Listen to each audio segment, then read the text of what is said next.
Hi, second grade. Today we are going to be doing some more subtracting, and we are going to break apart the number being subtracted to first get to 10. And this is going to make our subtraction a little easier. So to start off, we have 15 minus 7, and I want to break 7 apart in order to get down to 10. So I'm going to start at 15. And I know I'm going to subtract 5 first, because if I subtract 5, that's going to get me to 10, because 15 minus 5 is 10. So I'm going to count backwards 1, 2, 3, 4, 5. So that was 5. That's how much we subtracted. Now I need to subtract 7. And so I'm going to think in my head, oh, well, I know that 5 plus 2 equals 7, so I need to make 2 more jumps. So now that I'm at 10, I'm going to subtract 2 more.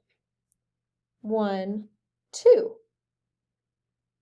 And now I know that I've subtracted the full 7 from 15, and the answer that I landed on was 8. And that would be my answer. So I broke it apart to make a 10.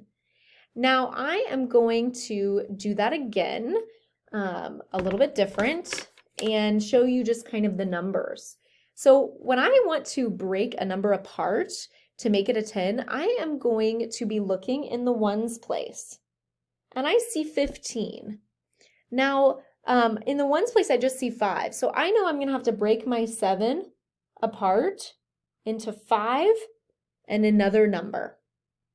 Well, I know that 2 is that missing number because 5 plus 2 is 7.